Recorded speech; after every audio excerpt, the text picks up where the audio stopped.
우리에게 허락하신 하나님의 말씀 창세기 21장 8절에서 21절까지의 말씀입니다. 창세기 21장 8절에서 21절까지의 말씀입니다. 우리 다 찾으신 줄 알고 창세기 21장 8절에서 21절까지의 말씀을 한 목소리로 합독하시도록 하시겠습니다. 아이가 자라매 젖을 떼고 이삭이 젖을 떼는 날에 아브라함이 큰 잔치를 베풀었더라. 사라가 본즉 아브라함의 아들 애굽 여인 하갈의 아들이 이삭을 놀리는지라. 그가 아브라함에게 이르되 이 여종과 그 아들을 내쫓으라. 이 종의 아들은 내 아들 이삭과 함께 기업을 얻지 못하리라 하므로 아브라함이 그의 아들로 말미암아 그 일이 매우 근심이 되었더니 하나님이 아브라함에게 이르시되 내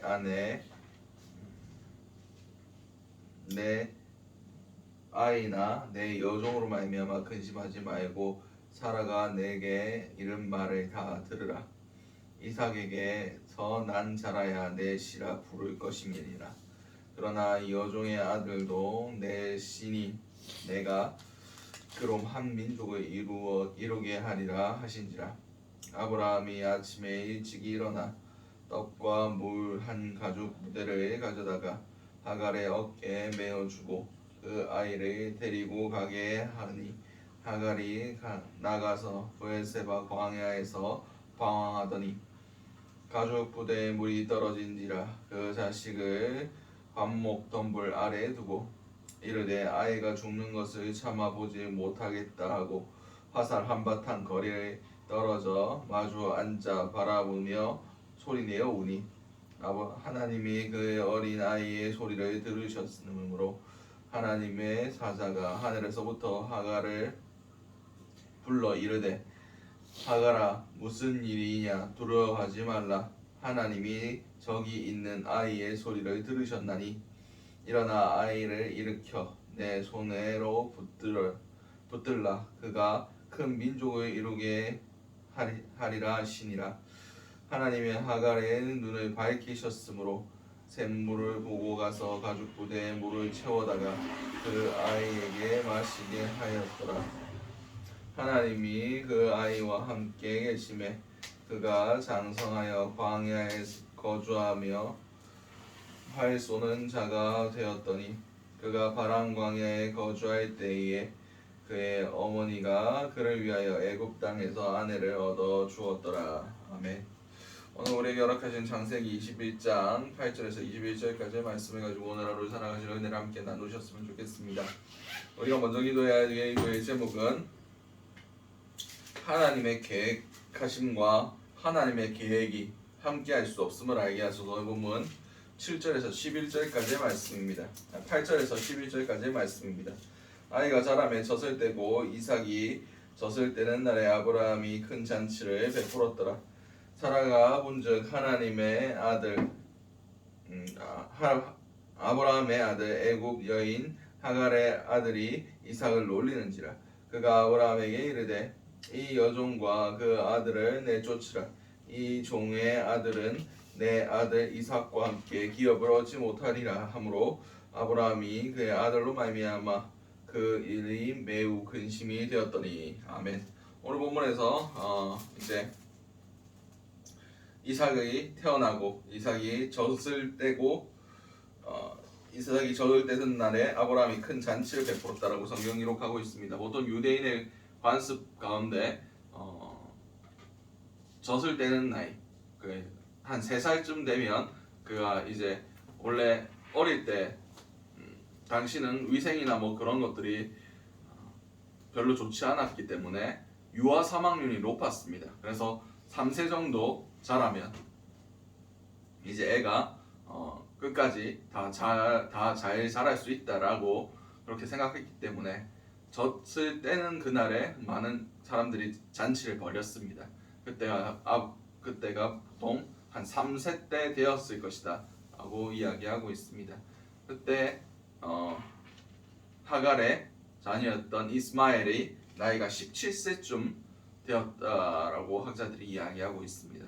여기서 희롱하였다라는 표현은 핍박하였다라는 뜻입니다. 그렇습니다. 하갈의 아들 이스마엘이 어떤 존재였습니까? 하나님의 계획하심을 끝까지 믿고 순종하지 못하고 인간의 계획과 인간의 방법으로 낳은 자녀가 아닙니까? 그가 하나님의 계획하심, 하나님의 예비하심으로 얻게 된 그 이삭을 핍박하기 시작합니다. 그렇습니다. 하나님의 사람들과 세상에 속한 사람, 인간의 방법으로 추구하는 사람은 같이 하기가 힘듭니다.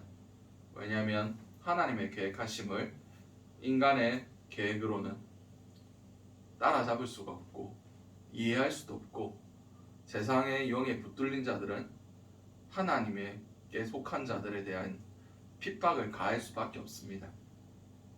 이것이 신구약 전체를 꿰뚫고 있는 그런 하나님의 백성들이 마땅히 겪어야 할 시련과 아픔입니다. 가짜는 진짜를 핍박하게 되어 있습니다. 택함 받은 자들은 택함 받지 못한 자들의, 사단에 속한 자들의 공격을 받을 수밖에 없습니다. 오늘 본문에서도 이삭이 하나님의 계획하심 안에서 택함 받은 족속이었지만 택함 받지 못한 그 하갈의 자식 이스마엘을 통하여 고난을 받고 있는 것입니다. 그래서 그것을 본 사라가 아브라함에게 요구를 합니다. 그 하갈의 자식과 하갈을 내어 쫓으라. 어떻게 보면 인간의 시각으로 볼 때 사라가 굉장히 나쁜 사람같이 느껴질 수도 있습니다. 자신이 못 참아가지고 자신이 아브라함한테 이 하갈을 통해서 아이를 낳아라. 그러면 그 아이가 우리 아이가 될 거다. 이러면서 자신이 그렇게 얘기를 했고, 자신이 그렇게 계획대로 된 건데 지금 자기의 아이가 생기니까 언제 그랬냐는 듯 그를 핍박하고 있습니다. 그러나 하나님의 계획하신 것이란 것을 우리는 알아야 됩니다. 이후에 본문에도 나오겠지만 하나님께서 이삭으로부터 난 자녀가 내 백성이 될 거다 라고 분명히 말씀하셨습니다. 그렇듯 사람의 계획은 언제나 무너질 수밖에 없습니다. 사람의 계획은 하나님 앞에 인정받지 못할 뿐입니다. 결국 우리는 하나님의 때를 기다려야 되고 하나님의 방법을 붙들어야만 합니다. 그것이 가장 지혜로운 방법이고 가장 바르게 갈 수 있는 방법입니다. 오늘 하루 살아가실 때 우리가 우리의 불안하고 우리가 염려하고 우리가 근심하고 우리가 참지 못해서 사람의 방법을 의지할 수가 있습니다. 그러나 그것을 선택하기 이전에 한 번 더 물어보시기 바랍니다. 하나님께서 내게 무엇을 요구하고 계시는가? 하나님께서 내게 더 인내하기를 원하시고 우리가 더 연단받기를 원하신다면 그 과정 또한 하나님의 계획 안에 있음을 믿고 우리가 기쁨으로 그것을 감당할 수 있길 원합니다. 인간의 방법을 따르다 보면 우리는 이스마엘을 낳을 수밖에 없습니다. 결국 이스마엘이 지금도 그 이슬람의 뿌리로서 하나님의 사역과 하나님의 그 복음 전파에 가장 큰 걸림돌이 되어가고 있지 않습니까? 그리고 거기에 속한 많은 영혼들을 지금도 아프게 하고 구원받지 못하게 하고 지옥으로 끌고 가고 있지 않습니까? 그렇듯 우리는 인간의 방법을 택할 때 그 모든 죄와 악의 결과를 우리가 담당해야 된다는 것을 기억하시기 바랍니다. 두 번째 기도 제목은 하나님의 택함 받는 백성이 되게 하소서. 본문 12절에서 13절까지의 말씀입니다. 하나님이 아브라함에게 이르되 내 아이나 내 여종으로 말미암아 근심하지 말고 사라가 내게 이른 말을 다 들으라. 이삭에게서 나는 자라야 내 씨라 부를 것임이니라. 그러나 여종의 아들로 내 씨가 내 씨니 내가 그로 한 민족을 이루게 하리라 하신지라. 아멘. 오늘 본문에서 하나님께서 분명히 말씀하셨습니다. 이삭에게서 나는 자라야 내 씨라 부를 것이다. 그것은 하나님께서 택하심이 분명히 존재한다는 겁니다. 이후에도 어떤 사건이 일어났습니까? 이삭이 자라나서 쌍둥이를 낳습니다. 야곱과 에서였습니다. 근데 장자로 따지면 에서가 장자입니다. 그런데 하나님께서 에서는 택하지 않으시고 야곱을 택하셨습니다.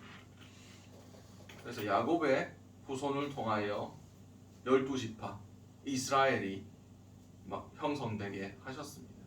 이것은 하나님의 자유하심입니다.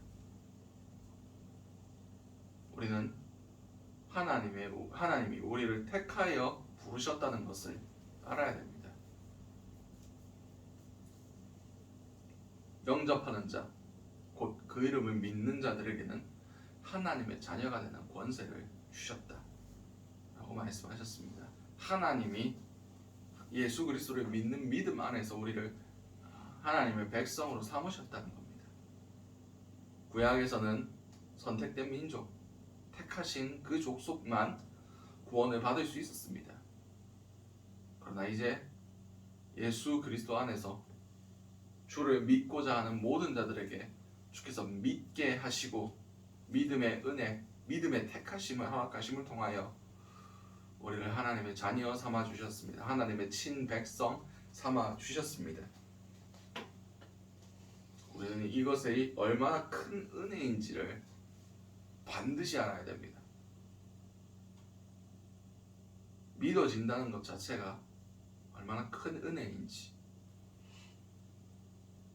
이것을 알아야 됩니다. 하나님께서 우리를 택하여 주셨고 우리를 향한 하나님의 구원의 계획을 이루어 주셨다는 것 자체가 우리의 삶 가운데 있을 수 없는 기적입니다. 하나님의 선택을 받지 못하는 자들도 분명히 존재합니다. 교회 안에서도 믿고 싶은데 안 믿어지는 사람들이 있다 라는 얘기들이 종종 들립니다. 믿음도 은혜입니다. 믿음도 택하심의 증거입니다.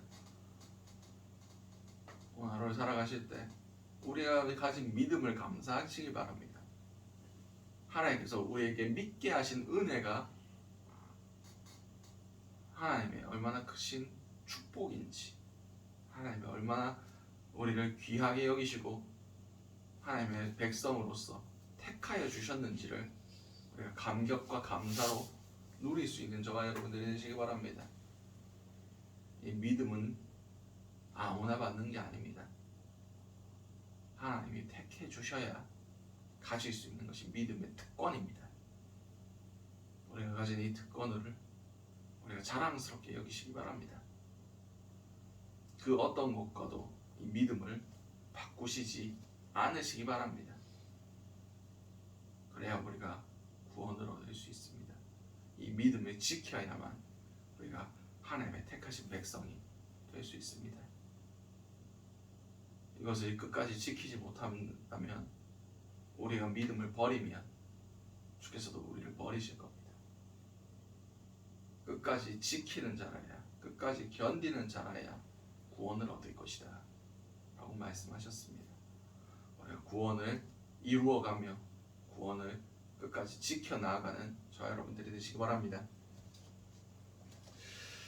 마지막 기도 제목은 하나님께서 약속을 지키심을 알게 하소서. 본문 14절에서 21절까지의 말씀입니다.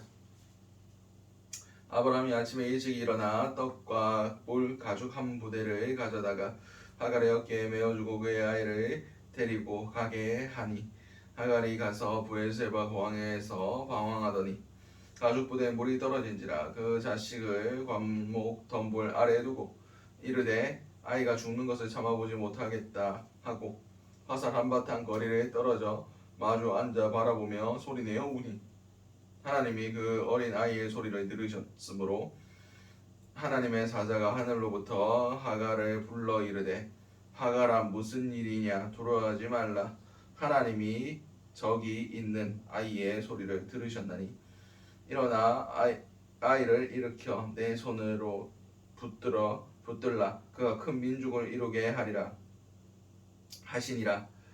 하나님이 하갈의 눈을 밝히셨으므로 샘물을 보고 가서 가죽부대에 물을 채워다가 그 아이에게 마시게 하였더라. 하나님이 그 아이와 함께 계심에 그가 장성하며 광야에서 거주하며 활 쏘는 자가 되었더니 그가 바란 광야에 거주할 때에 그의 어머니가 그를 위하여 애굽 땅에서 아내를 얻어 주었더라. 아멘. 오늘 본문에서 아브라함이 하나님께서 주신 메시지를 한밤에 꾸었던 꿈, 그 메시지를 바로 순종함을 볼 수 있습니다. 아침 일찍 일어나서 하갈에게 물 가죽 부대 하나를 메어주고 떡을 내어주고 이제 나가라 라고 했더니 하갈이 아마 애국으로 내려가는 중이었던 것 같습니다. 그 브엘세바에서 광야 쪽으로 내려간다가 거기서 길을 잃었습니다. 그래서 물이 떨어질 때까지 한 3일간을 방황하다가 이제 아이가 죽을 것 같고 자기도 죽을 것 같다. 그 광야에서 길을 잃고 먹을 게 다 떨어지고 물이 다 떨어졌다는 것은 곧 죽음을 의미합니다. 그 가운데 이제 아이가 죽는 거를 참아볼 수 없다라고 하면서 관목나무, 관목 덤불 아래 아이를 두고 화살 한바탕 정도 화살을 쏴서 떨어지는 만한 거리 한 300m 정도 됐다고 얘기합니다. 그 정도 떨어져서 아이를 보고 울었습니다. 그때 하나님의 천사가 나타나서 그 아이의 소리를 들었다. 아이의 소리를 들었다라고 성경 기록하고 있습니다. 이 아이가 바로 아브라함의 자녀이기 때문에 아브라함의 씨였기 때문에 하나님께서 그의 목소리를 들으신 겁니다. 그가 아브라함에게 주님께서 하셨던 언약 그리고 이 하갈이 임신하고 나서 들었던 그 하나님의 언약 그것을 하나님께서 지켜주셨습니다. 아브라함에게 하셨던 언약도 그리고 하갈에게 하셨던 그 언약도 하나님께서 기억하고 계셨다는 것을 우리는 기억해야 됩니다. 하나님은 약속을 지키시는 분이십니다. 하나님의 약속은 하나도 빠짐없이 다 이루어집니다. 하나님은 신실하신 분이시라는 것을 우리는 기억해야 됩니다. 그 내용이 좋던 안 좋던 하나님은 반드시 이루십니다. 그것이 우리 기준에서 좋고 나쁘고가 따져질 수 있는 게 아닙니다. 그냥 하나님이 하시겠다 하시면 하시는 겁니다. 우리는 거기에 대해서 좋고 나쁘고를 따질 수 있는 그런 자들이 아닙니다. 하나님께서 불순종에 대한 심판의 메시지, 저주의 메시지를 하셨으면 우리가 불순종하면 그것을 받는 게 당연한 겁니다. 하나님이 축복의 메시지를 하셨으면 우리가 순종하면 그 축복의 메시지를 축복의 것들을 누리는 게 당연한 겁니다. 하나님이 심판의 말씀하셨으면 심판이 오는 게 당연한 겁니다. 하나님은 하나님의 약속하신 대로 말씀하시는 대로 행하십니다. 그러나 그 모든 것들은 성경에 다 기록된 내용들입니다. 하나님이 그 선지자들에게 말씀하시기 전에는 행하심이 없다라고 분명히 말씀하셨습니다. 성경은 하나님이 행하실 일들에 대한 약속이 가득 찬 책입니다. 우리가 그 말씀을 붙들고 그 약속을 붙들 때 그 삶이 우리 가운데 일어날 수 있게 하시는 하나님의 그 신실하심을 오늘 우리가 붙들었으면 좋겠습니다. 그러고 통해서 하나님의 약속 믿고 굳게 설 수 있는 저와 여러분들이 되시기 바랍니다. 우리 오늘 주셨던 말씀들 놓고 우리 함께 주여 한번 해주시는 동성으로 기도하시도록 하시겠습니다. 주여, 사랑하는 충만하신 아버지, 은혜를 너무 감사드립니다. 우리가 사람의 계획으로 우리의 어리석음으로 우리가 우리의 방법을 찾지 않기 원합니다. 오직 신실하신 주님의 그 선하심을 믿고 의지하며 힘들고 어려울지라도 우리가 믿고 참고 기다리며 나아갈 수 있는 그런 자들이 될 수 있길 원합니다. 하나님, 우리의 주인, 우리의 믿음을 보시고 우리의 순종함을 보시고 우리를 택하여 주시옵소서. 순종하는 자들에게 허락하신 그 놀라운 축복과 은혜들을 우리가 받아 누릴 수 있는 그런 자들이 될 수 있길 원합니다. 하나님의 약속하심을 우리가 믿고 의지하며 나아갑니다. 약속 믿고 나아갑니다. 우리 가운데 아무런 증거가 없고 우리 가운데 아무런 상황적으로 나아지는 것이 없을지라도 우리가 주님 약속 믿고 주님의 걸으라 하신 그 바다 위를 걸을 수 있는 그런 자들이 될 수 있기 원합니다. 모든 의는 믿음으로 말미암아 살리라 말씀하셨습니다. 우리의 믿음 없음을 불쌍히 여겨주시고 우리에게 믿음의 연단의 기회를 허락하심을 통하여 우리가 상황을 극복할 수 있는 믿음, 약속 믿고 그 바다 위를 걸어갈 수 있는 그런 믿음을 허락하여 주시옵소서.